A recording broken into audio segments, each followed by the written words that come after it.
Welcome to another edition of Expanding Mind. I'm your host, Erik Davis, continuing our conversations about the cultures of consciousness. Just wanted to remind folks, of course, that there's a rather large archive of Expanding Mind shows. A lot of them are on my website, techgnosis.com, as along with posts, little chunks of text, a huge archive of writings, information about upcoming events, and I wanted to talk a little bit about that as well. I'm starting to put together events for high weirdness, as well as the ongoing psychedelic sangha experience. So the next psychedelic sangha event for those of us, or those of you who are in San Francisco, is coming up on April 13th, a Saturday, and I might be doing an event down in Los Angeles with our guest today, Spiros Antonopoulos, who we will meet in just a moment, sometime maybe later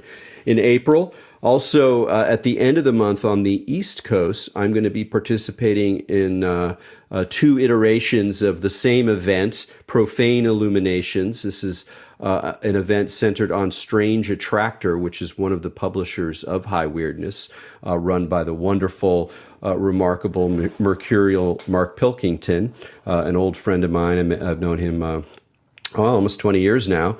And he's put together just an amazing press. They publish wonderful books in what he likes to call unpopular culture or strange culture. It's a perfect place for high weirdness, and we're going to be doing an event at NYU in New York City, of course, on April 27th, Saturday, and 2 days later on the Monday up in Cambridge. There'll be an MIT Press event, one of the other publisher of the book, and we'll be doing more stuff up there. Some other guests who've been on the show are gonna be around, Peter Berbegal and other folks. It's really going to be a great time. So if you're out there, there will be more specific information very shortly on my events tab in techgnosis.com. I'll get to that in the next couple of days. You know, I move slowly. I'm kind of a tortoise, slow and steady wins the race style, and so the Patreon's not ready yet. Probably won't be ready next week. Probably won't even be ready the week after that, but we're getting there. We're moving forward.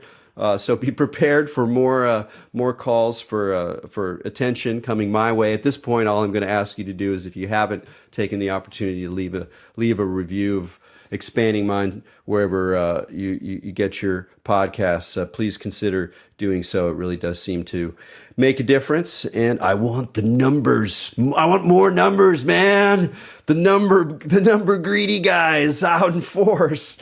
I don't really know actually how much numbers really make a difference, because you talk to 5 awesome, brilliant, creative people, or you can talk to 500 whatevers. I don't want to insult people randomly, but it's really hard to know the meaning of these numbers, how people actually listen to things. They just download them, whatever. But it's always nice to get numerical support. Well, enough of the intro part. Today, I'm really happy to have my old dear friend Spiros, or Spiro, on the show. We've known each other for quite a long time. I think, wow, I don't know, 30 years, 25 years, something like that. And he's been on the show before. The last time he was on, we were talking about his interesting brain event that occurred to him a number of years ago, when we weren't really sure what Spiro was going to come back from this sort of stroke slash, wasn't an aneurysm, it was like a brain event. So let's just call it a brain event, which was a fascinating conversation. I think you can still dig it out, if not on my website. I think Podbean has a longer archive of my shows. But today we're going to be talking about yoga, because among other things, Spiro is an awesome and quite devoted Ashtanga yogi, and he's been on the yoga path for quite a long time. And so I thought it'd be good to kind of get in again one of these themes that I like to come back to, which is, the sort of countercultural context of a lot of practices that have since become more mainstream, and really thinking about what kind of what's the spirit involved in how we practice and why we practice. And this is particularly key for Spiro, who's moved into a teacher role. He's set up a studio with his partner in Los Angeles called the Los Angeles Yoga Club, and they've been cranking out the Ashtanga over there. And so we're going to talk about yoga today, but first let's talk about Spiro, where we came from. So Spiro, thanks for joining me on Expanding Mind. Hi, Eric. Thank you. It's my old friend. I think I told the story the last time, but we met online. This is back in the day, kids. I know some probably when you're younger and you're like, oh man, here they go again. But hey, this is our life. So what are you going to do? Right. It was back in the day when Boing Boing was a magazine. Yes, back. And then we met on the internet before the World Wide Web, which just seems like one of those important bifurcation points, on the Fringewear Review listserv. And Fringewear Review was also a magazine, kind of like Boing Boing. What was the difference between them? What do you think? Just two different people. It was back in the zine culture. So, basically it was neuro psychedelic. The idea of the internet and of electronic computer world had potential and possibilities, and I think there were both people that used that. Oh yeah, and it had that sense of it was kind of like a kind of a midway build between the maturing zine culture of the 80s and the exploding kind of bulletin board, then onto alt groups, internet listservs and such.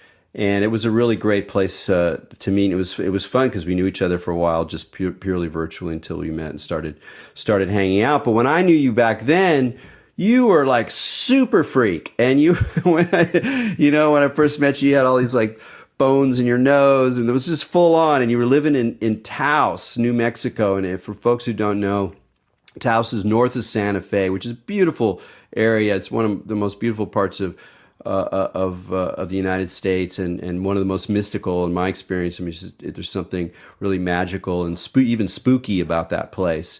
And it was in this sort of, at that time, deeply counterculture environment that you first got into yoga, but in a kind of interesting route. So what were you up to at that time that led you into the yoga zone? At that point, I had come into contact with some people that had left New York City, a teacher in the Crowley world, a thelemic teacher his teacher was Grady McMurtry.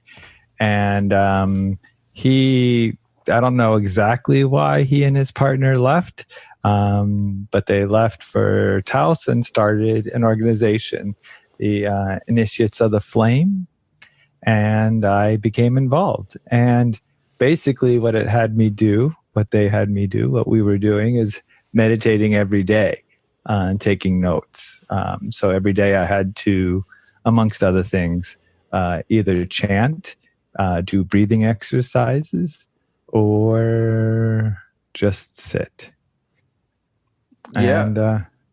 And that began the journey. And actually, I didn't even realize it when I got to New York many moons later that I thought I had just left my Crowley occult world behind. But as I return nowadays, looking back, all of Crowley's literature is filled with basic Ashtanga yoga, basic Patanjali and Shiva Samhita. Yeah, that's a really important point, that if you do your esoteric history, you become aware of it, but it really has not leaked out beyond that zone for the most part, is just how it's not even that so much that Crowley was just that he was instrumental in bringing yogic practice and meditation practice, both from a kind of Patanjali orientation as well as Theravadan Buddhist meditation practices and cosmologies. It wasn't just that he helped bring them to the West, which he did. It's that if you go back now and you read his writings, then you see two things. One is that he actually either like grokked something really well in a way that still speaks to us now, or that the way that we still speak and approach these things is so very similar to his approach, but it's fresh. A lot of writings from those years about practice and Buddhism and the Dharma and Tantra are kind of dry, from Westerners, are kind of dry. They're a little like, what am I supposed to do with this? You're not really sure how good the scholarship is. You'd rather read a modern scholar. It's not really clear what they're doing, but Crowley really wrote as a practitioner, and he clearly had very deep experiences that also really enlivened his crazy magic. And if a lot of his like Western magic stuff, or his thelema and the OTO and all the rituals, whatever, it's kind of over the top. I think most of us, even people who are into magic, are like, whoa, that's a bit, that's a triple layer fudge cake of occult, ritual and imagination. But running through the whole thing is this current of something that's in a way kind of more basic and just barreling along, which is the sense that there's his whole practice was kind of enlivened by his yogic experiences. Watch the mind, follow the breath, return to the breath. Importance of posture, the way of looking at like what's the connection between a magical hand gesture or a drawing a pentagram in the air and a mudra, or even a physical posture, like that kind of connection was really rich and really ripe. So I always encourage people to take a look at Crowley's texts on yoga in particular, because they add a sort of fire to what is often a little bland in terms of how Western yoga and Western meditation is presented, particularly these days. Book 4. I'm just returning to it. Book 4 is amazing in its clarity of focus. In if you want to understand Patanjali Ashtanga Yoga, he covers Ashtanga Yoga quite clearly. I mean, he also goes back to it years later in lectures, but he's basically saying, focusing the mind and basically the sense organs. Where are the sense organs going? Who's watching? He's asking these questions and he's applying them gesturally, but a gesture is asana. The gesture is asana. Now, when you first started to practice Ashtanga, what was it about, you came, you had this desire, you wanted to practice more yoga. What was it about Ashtanga in particular at a time when there's many different postural yoga systems, different names, different lineages? What did you just stumble into it, or what called you about that?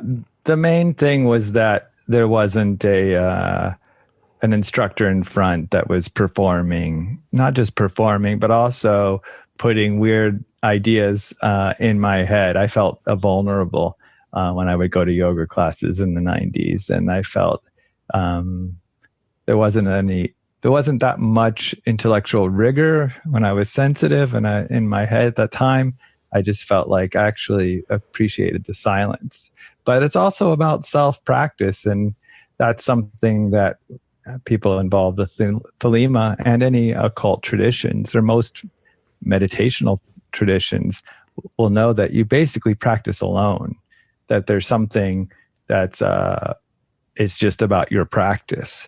So all those things led me to Ashtanga Yoga Mysore rooms, where while you're with other people, there's nobody telling you exactly what to do. You're not all following on the same beat.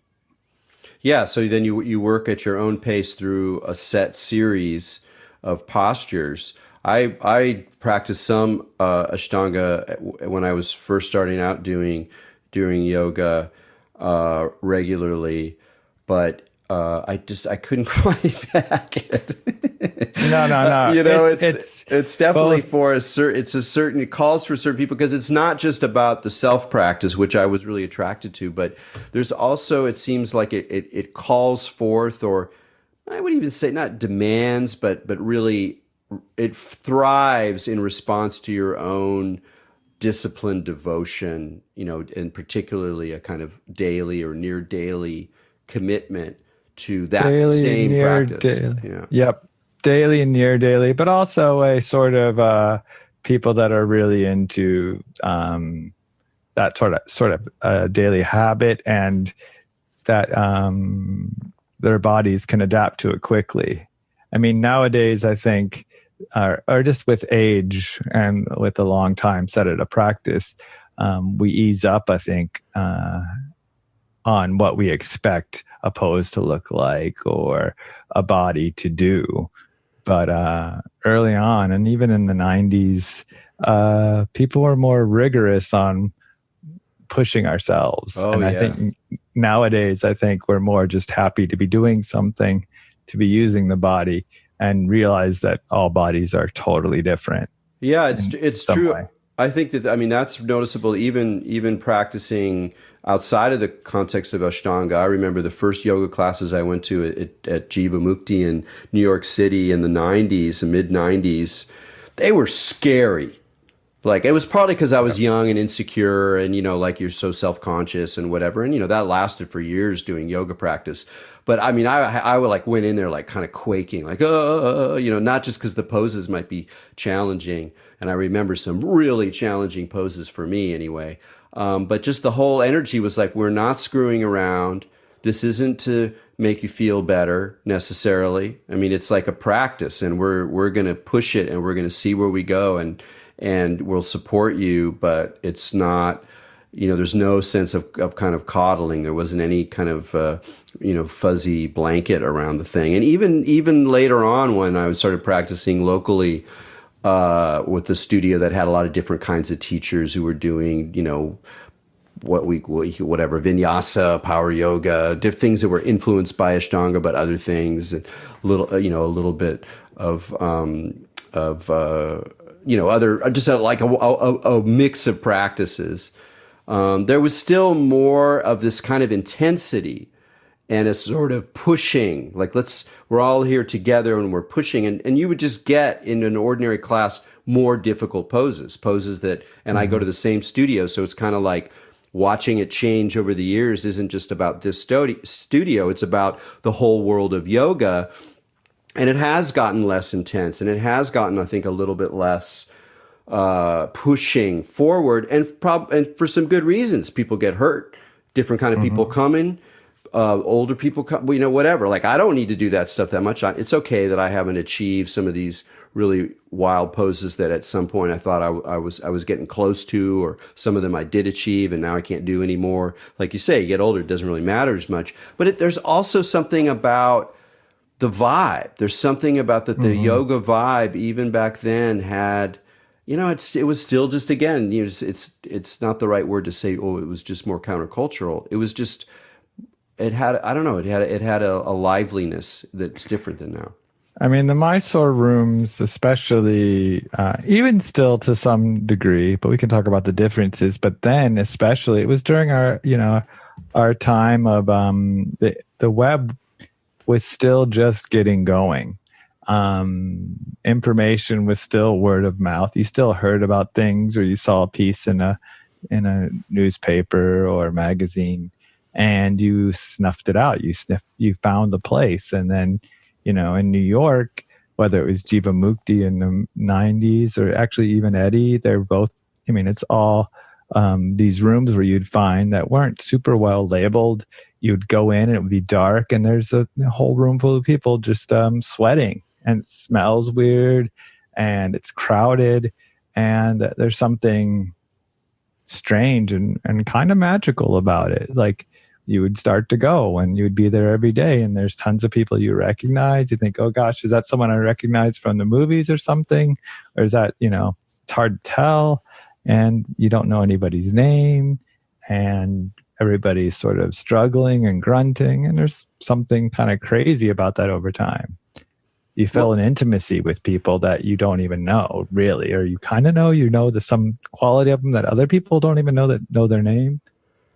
Yeah, I mean, it's an interesting feeling, that kind of bonding you get with people when you're mutually going through difficulty, even without communicating about it, or even without eye contact, there's still kind of a sense of that. And, obviously that can happen in any kind of class where people are pushing themselves and, CrossFit or whatever you get. That's part of what I think gets people enthusiastic about it. But what was interesting, I think, in those times is that even though it wasn't exactly clear what was quote unquote spiritual about this, it was asking more. I mean, it had if you will, a psychedelic tinge. There was something strange about it, or unknown. There was still an element of kind of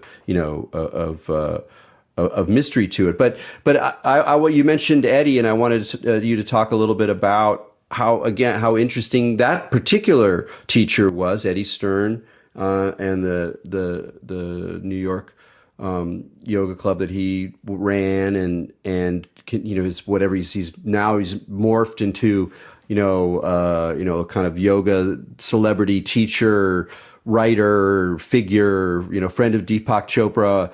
But again, like the scene he had at the time was kind of punk rock, and how did you stumble into him? He was very punk rock. I was practicing when I first got to New York, which was 2001. And it was before the towers fell. And I started at, I had no money. I went to Jivamukti because they took a credit card and I could chalk up my credit card. And I soon just felt like I needed something else for various reasons. I grew... I just didn't like the Jivamukti vibe at that time. So I started looking around, and I heard about Eddie's, but there was no sign on the door. It took me days of walking past the door that was his place on Broome and Crosby. It took me days to walk up the stairs and actually go in and talk to somebody. And the punk rock aspect was very much, he was a punk rock kid in New York. And he started going to India, in his teens at that time. And David and Sharon took him up under their wings. They were a little bit older, and going to India and trying to learn something about yoga and find teachers. And a whole thing unfolded from there. But what was the element of... How would you characterize the element of the spiritual, the sacred? Since you were already open to that vibe, you were interested in these esoteric paths, you were interested in magic and in ritual and practice and psychedelic experience as another vehicle or dimension of the search, and stumbling into this practice again. It's always interesting how yoga both is and is not sacred in the West. It's both right. a material, calisthenic, health and good butt oriented form of consumerism, and at the same time, and in all sorts of different mixtures, this sort of transmutation of an Eastern practice with its own sort of occult elements, actually, that come in at various points with the chakra system and other kinds of esoteric ideas. And it's really this amazing mix. And how was that mix presented, or not even so much presented, but how did you open up to that mix in the context of studying with Eddie? Well, it happened in Taos. I had a friend, Sonia, who was teaching Ashtanga yoga sometimes. And I got a piece of paper that had all the poses on it. And I started doing it basically when I had a broken heart. I had broken up with somebody and I was kind of going kooky, and I needed something that sort of stabilized me. And I just made a commitment. Everything was down and out. And I had to make a commitment that I would, regardless of what I would do the rest of the day, I would go through this whole sequence, and, I would be dedicated to this yoga mat, which became my sort of prayer rug. And regardless of what else I would do anywhere else, I would just stick with it. And that was my daily practice. And it took me 2 hours when I first started to do all the primary series. And that's not the proper way of learning. But it was what I did. I just started practicing every day. And it was a time when I couldn't make a phone call. I couldn't do anything else. I had to actually focus. And I learned that I actually had a wily mind that would teach me how to, I would cut corners. I would do all these things. And eventually it helped me rinse a lot of that out and actually do things more and more rhythmically. By the book, kind of, but more just within the rhythm of the context without actually cutting corners for me or what I thought of was me, but it was me being lazy. So I learned these qualities about myself within the context of a yoga mat. It was sort of a little bit like staring at a wall, but in this case, it had a rhythm, and that rhythm was important when you breathe, when you step this way or that way. And I learned a lot about myself and see what I project. And I realized that what I was projecting into the world at large was also what I was projecting in my yoga. And actually that was a huge revelation. Well, it also brings up something that you and I talk about a lot, which is just the quality of practice. And the term, it means a lot of different things. And we usually think about practice when you're practicing something, like you're practicing piano or you're practicing yoga or you're practicing to do language or whatever. But there's something about practice as itself, and particularly in the sense of repetition isn't quite the right word, but a kind of ritual devotion to it, and definitely going through all of the tricks that you say that the mind erects to not do the thing, because we're very resistant in a lot of ways. And even if the thing you're practicing maybe has nothing to do with spirituality, it's not really about spiritual or not spiritual. It's that there's some kind of energy that practice brings into whatever dimension of life you're directing it towards, that charges it. And when that practice does have a spiritual dimension, or at least a psychological dimension, where you're intimately with yourself, or you're stretching, you're opening up energies in your body, you're opening up feelings you haven't had before. It's incredibly powerful. I mean, I've never been quite as rigorous about it as you have. And here's actually kind of something interesting. When you describe yourself in Taos, particularly before you even had like a real teacher, it's not like you were going into a yoga studio every day to do this practice. There was some part of you that knew that was going to be a lifeline, that rigorous rhythm was going to be a lifeline at a point where your life was very scattered. I mean, you were all over the place. You were had wild experiences and crazy people and moving around. And, you were very much a kind of fringe freak character in terms of your lifestyle. And in terms of like the, psychedelics, I had no idea that ayahuasca would be like a huge thing in culture years later. That's right. You were doing, that's another whole story we could have, is you were one of the lab rats in Rick Strassman's DMT experiments. So you were getting intravenous DMT, and you were doing that because you were already familiar with ayahuasca at a point when very few people were exploring those realms, in the United States, for sure. And even there wasn't a kind of tourism industry, et cetera, et cetera. I mean, it was really a different time. But where do you think that instinct about the rhythm of practice came from in your life? Because it came, I basically opened up to it out of desperation, out of just, not really having another choice, because I was so destabilized. I was, I mostly, in order to be in my body, I thought that maybe just having sex all the time would be great, but that was unreliable at best, or just a fantasy, or both. But I just felt suddenly this was something that I could do, and it embodied and was a commitment to myself, which was a big deal, actually, for me in my life. Actually, thinking about it now helps me remember that it was not a simple task to be a psychedelic person in the 90s, in a sense, and try to figure out, what am I going to do with my life? How do I make money? Websites.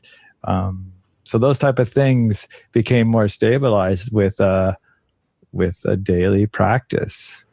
Yeah, I mean, and it just seems like such an important key, when people are seeking and they're trying to find what's the best practice, what's the thing to do, who's the teachers or teaching, what's the method and da da da, and really a lot of it is just in your own hands in terms of your attitude towards practice. And I feel compelled to, as someone who was a close observer of Ashtanga and who submitted myself at a couple of different points to the sequence. Mm-hmm. And at some point I always got, injured. And so I just decided in the end that the Ashtanga was not for me. I'm sure it was not Ashtanga's fault. But I spent a lot of time around people who were doing this. And while there were people who I really admired their devotion, it was also really clear that there was like a significant percentage of the Ashtanga people were like type A overachievers, because it really fed a certain kind of like, like every day, like these, you could see these like guys who would like do it every morning and then they would go to work and like, whatever, do cutthroat, work or whatever. I mean, there was this kind of intensity about it, which has always been interesting with you, because you don't have that quality, that you're not a type A person like that. You're not an overachiever. You're not proving anything to daddy, at all. You never have. In fact, the opposite. And yet you found a way through the rich, not even ritual's not even the right word, just the repetition, the devotion, the commitment to that practice has been this through line through your life since then, and such a positive one. No, it was a calling. It was definitely something I felt comfortable with on some weird level. And it brings me back to New York with Eddie's, because Eddie's had a lot of those people, a lot of people that were really high up in various corporations and all this stuff. And it allowed me to have a window into other worlds and other people.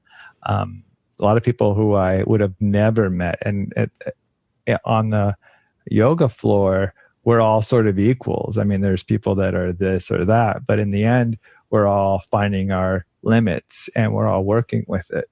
We're all breathing. We're all sweating. We're all dealing with what our the rest of the life outside affects. And we come to a yoga mat and we, do our best. And so suddenly in New York City, I met tons of people that I would have never met anywhere else. And it took a time of actually seeing a humanity across the whole thing. Whereas before I may have judged or framed people as this type of person or that type of person. Part of that was due to being a chaiwala at that time. Yeah, I was going to ask you about that. I mean, you had a very specific role in that place that always intrigued me, like that you managed to move to New York broke and basically craft of the life of a monk. You lived this like a monk, like you were a chaiwala monk yogi in New York City, at this precious time in the transformation of the city. I would ride my bicycle it was also a temple. I must say that Pattabhi Jois was in town in 2001 when the towers fell. And that's when I decided to teach or to serve tea, was basically when the towers fell and everybody was in town. I was like, who's making the chai for a gathering that Eddie put together? And he's like, you make chai? And I said, yeah, I make chai. And I hadn't made chai before. But then he asked, then I made 10 gallons with an old friend who has made chai. And Eddie was like, why don't you make this every day at my place? And I was like, sure. So that began a daily practice of riding my bicycle to Eddie's and to the Ganesha temple at like 3 a.m. It would still be the night before for most of the people that were out at bars, making out on the streets. And for me, it was the next day. I was going to put the water on and practice yoga before people got there at 6. Yeah, and you had a great chai too, man. I mean, it's really tasty stuff. But what I loved about that whole role you had is that you provided something. I mean, Eddie's was an unusual space in a number of ways. One is that it really was a temple, like a real temple, where there's like a murti, a statue that needs devotion. And if you're going to have a murti around you, it's like another one of those commitment things. You got to, treat it well every day. So Every day. there's a liveliness to that place. And even though you could go there and not really be that aware of it, I mean, you'd see the temple of, the statue of Ganesha or the murti of Ganesha or whatever. But you wouldn't, it's like just, well, maybe it's decor. Who knows? Like a lot of yoga studios, they just have it as decor. But it wasn't. It was actually alive. But it was so always interesting the way that Eddie both presented that, but was also kind of down, it was sort of low key in a way about that aspect. It was more everyday religion rather than like, oh my God, this is this great temple and holy place where you go and you can practice. That's always the impression that I had. And then you, providing the chai, it was like it created that little social nub of a kind of the conversational quality that can grow up, particularly around tea. I mean, it can happen around coffee too, but in my opinion, tea produces a slightly different, a slightly mellower kind of interaction, although also enthusiastic. And it kind of filled in something that's just missing from a lot of yoga, which is that you feel these connections with people in the room. There's a sense of doing something together, or being alone together in this powerful way, and that there's a kind of transformative energy that's opened up. But the kind of generic, like after the class, people sort of chatting, and it's just, it's just like, it's not that interesting. So a lot of people just bail. And so you kind of like, it's almost like a wasted opportunity. And there you were able to kind of hold space for a lot of people who were pretty serious practitioners. And it made a amazing weave. It's true. I mean, the other thing was that it was also it was called the Sri Ganesha Tea and Book Stall. And so a lot of the source texts that influenced Eddie, and he would sell at the tea stall, at the book stall, and I would actually read them after I get the chai going. There'd be like a window of a half hour, 45 minutes of actually just reading root texts from the Bhagavad Gita to the Granda Samhita to the Shiva Samhita, all the Yoga Sutras and various versions and commentaries. And that actually helped me to postulate and integrate other Indian ideas to the best of my abilities, and also allow a topic of conversation for the day. When people came in and I had a big bell, and if it just got too cacophonous, I would just ring the bell and everybody would quiet down. It was pretty funny, but it was also performance art. I was at a bar, I was basically a bartender, and people sometimes would use the chai shop at the end after practice as a sort of motivation for getting people into practice. And it was a gathering place where people actually got to learn each other's names and what people do, or at least, what they look like in clothes. Yeah. So, I want to kind of move forward to the now, looking at the clock. And I think it's important to say, you spent a lot of time in Mysore in India, and, you did the whole thing. You got your certification. You're like a bona fide Ashtanga teacher. But the whole world is, changed. Yoga's changed. Ashtanga's changed. Patabi Joyce, died years ago, and his son took over, and the character of the organization has changed. But again, everything's kind of a bit different. And one of the things that I think sort of interesting about your story right now, as you've gone into like choosing to be a teacher and starting a studio and facing the challenges of, being a business person in Los Angeles and, in this kind of different environment that we're in, is that you come in with like all this good stuff. I mean, you got the goods, you got that juice in your soul, man. You got that earthiness, and it's just the kind of teacher I would want if I was like looking for like a serious, yoga commitment. And yet that's your story, and, you're over here, and then there's like the world of like making a business work. And how does that work? How does that happen now? What happens to, to what's happened to yoga now and how you see things changing. So I just would love to hear a little bit about your, both your satisfactions and your challenges in terms of setting up a yoga studio these days that's still true to this spirit that we've been talking about, these underground roots, the esoteric, the mystical, the student, the studied, but also the really heartfelt and devotional. I mean, Erica and I came back from India with ideas of opening a place in Los Angeles, and I had been going back and forth, spending 3 months, 6 months here and there in Los Angeles, but I hadn't really fully made a dent in the community besides a couple old friends. So it took a year of looking around for a place, and a lot's changed in Los Angeles, even in that time, in over 6 years at this point.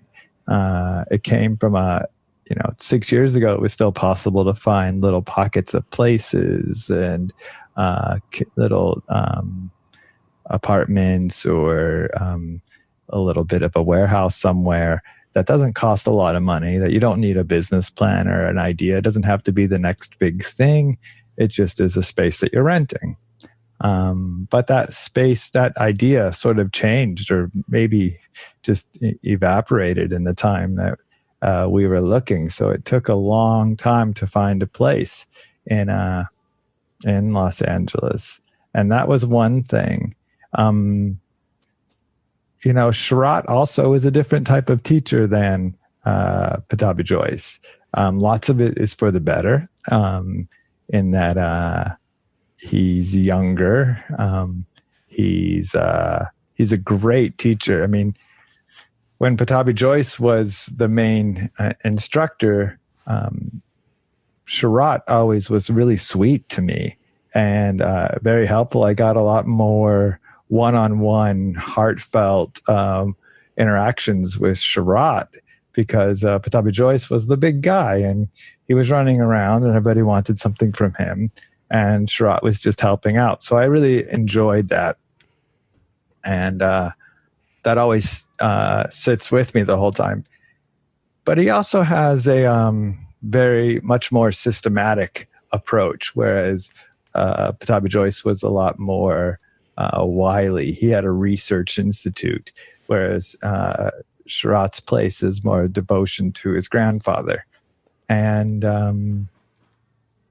now it becomes more and more particular, whereas before it was a lot more loose. There was a lot more open to interpretation, at least from the perspective of a semi-psychedelic person from America. Yeah. And I think that was a lot of the people that actually popularized Ashtanga yoga. Absolutely. I mean, but that also makes me think of another kind of question about as you communicate about the existence of your studio, in a way you have to create what we can only call a brand or certain vibe.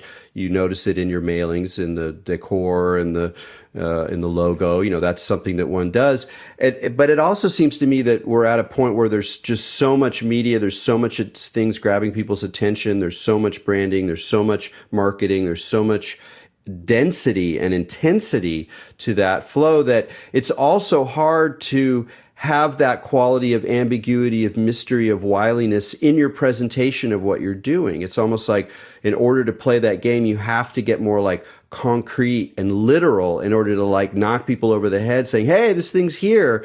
But if it's too sort of, ambiguous and crepuscular and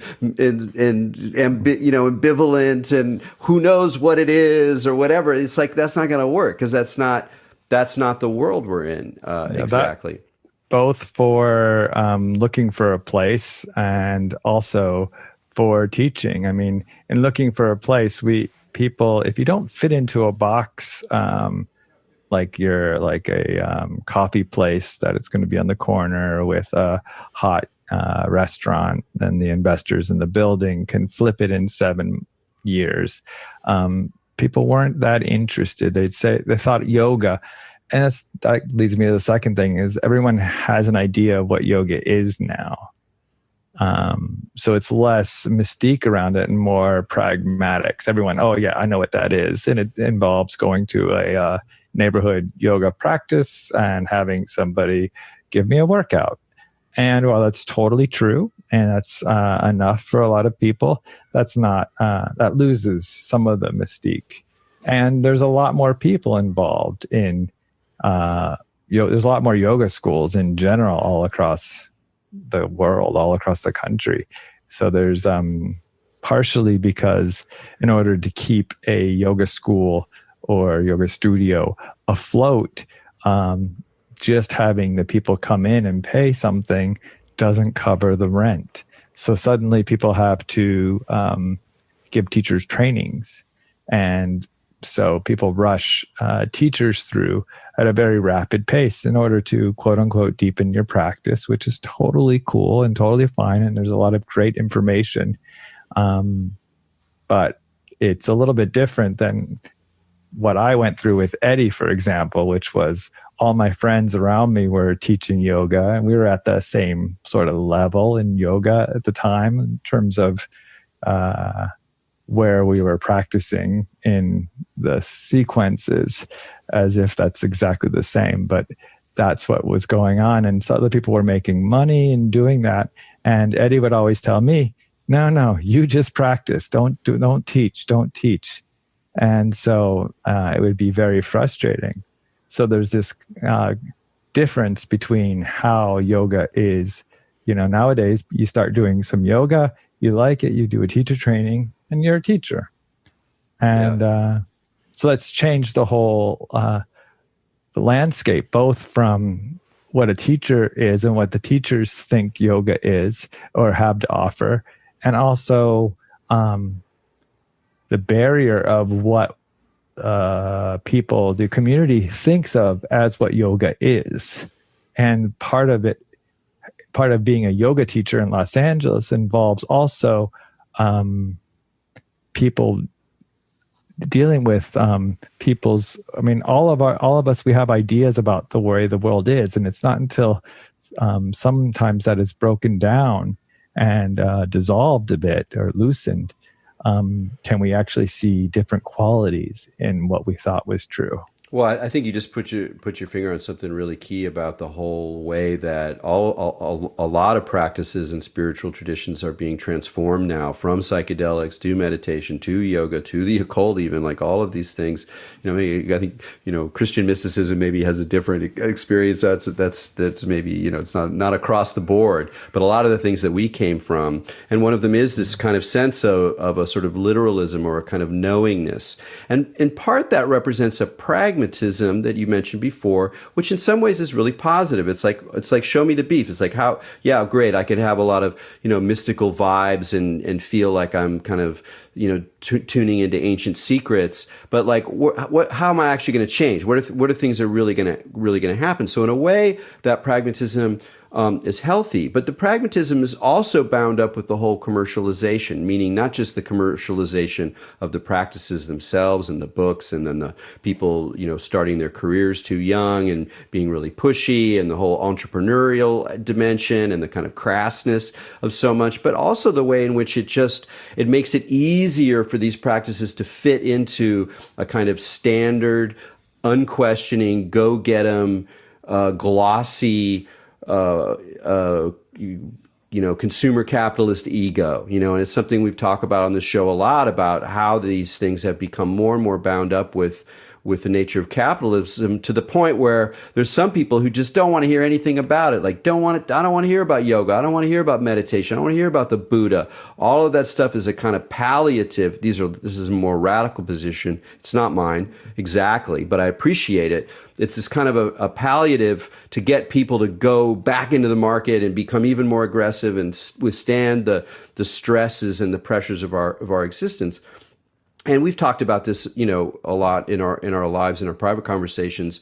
But I think it's actually a good thing to bring up, because it forces folks like us who are still really invested in these practices to be clearer about what they provide, what they can open up, how they can help change, dare I use the word transformation, in a way that isn't just about, getting yourself to not be so freaked out that you're able to just go live in the insane culture that we have. I mean, that's part of it. But for you, when you're thinking about what's really key for people, what do you think about?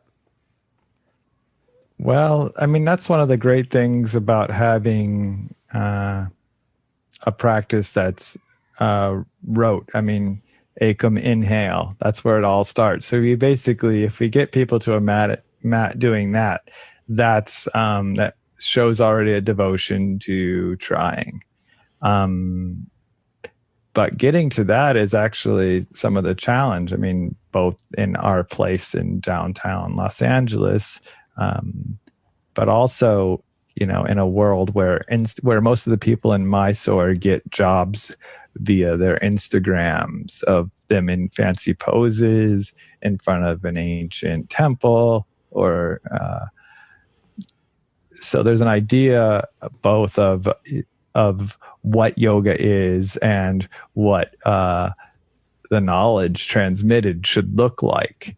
So, I mean, I think the main thing is that I would say is that people talk to people, find out, you meet teachers, meet the people that you are going to interact with and practice with, and see if those people actually have something that you feel you want a little bit of, or you want a part of. It doesn't have to be something that they own per se, but it's an aura that's around them, that you want to be part of that community and you want to be part of a different vibe. Then that's what I would say is more important than a style, or whether it's mindful meditation or Ashtanga yoga. It's really about people and about a way of practicing or stabilizing some semblance of change. Well, that issue of stabilization and relaxation. I mean, when we say relax, everybody thinks of like, okay, we know what stress is like, so let's de-stress. And there's a there's such a range of forms of relaxation. From whatever the mild relaxation provided by a glass of beer to very concentrated, like cognitive behavioral therapy, like, oh, I'm having a stress out here, I'm going to do this process or this method here. But there are deeper qualities of relaxation and particularly stabilization that happen inside these practices that aren't just about managing stress. It's almost like, to my mind, like, allowing, nurturing, creating a space for a kind of steadiness to emerge at a very intimate part of your own experience, almost behind your normal self, your everyday self.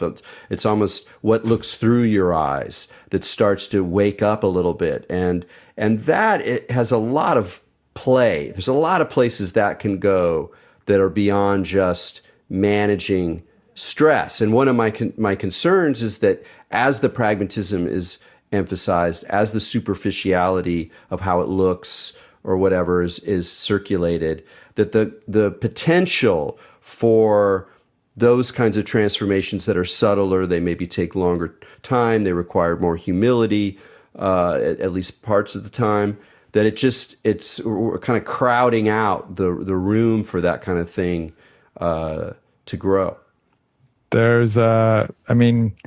Essentially we're doing yoga for a number of reasons, stabilization of the mind, but that involves a deep amount of relaxation and acceptance of how things actually are, as opposed to what we're supposed to be doing or what we have to do, or what we think is the ideal thing.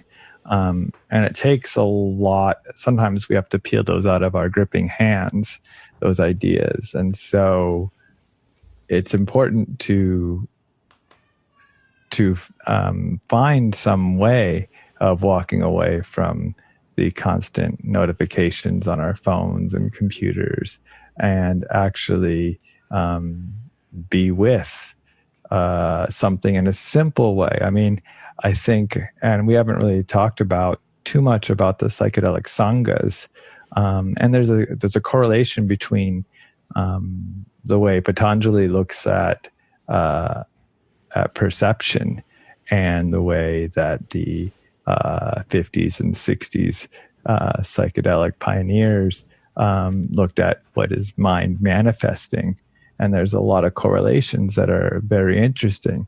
But at its root is a sense of relaxation to the perceiver, to us seeing, which correlates a bit to me on a yoga mat, to me versus on the outside world, but also whatever arises during a micro dose or a major psychedelic experience, and how that is integrated into the rest of our lives rather than just a rupture or a schizo is actually takes work.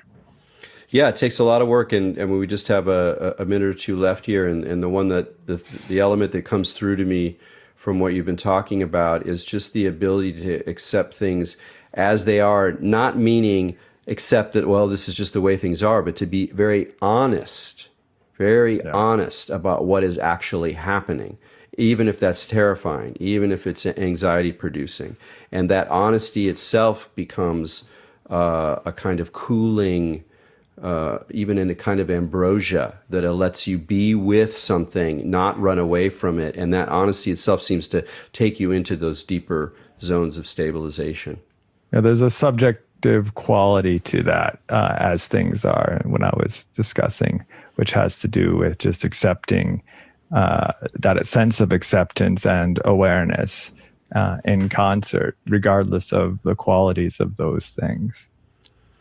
Well, I'm afraid we're going to have to end it there. I want to say that Spiro and I will be doing psychedelic sanghas together sometimes in Los Angeles, and you can find out more on my website, technosis.com, and his own zone, Los Angeles Yoga Club .org. So check out there, or through the connections from there, you'll find it one way or the other. Anything else there, Spiro? No, just keep open. And, keep the mind subtle, keep the mind supple. Or as we like to say here, keep your minds open. Till next week.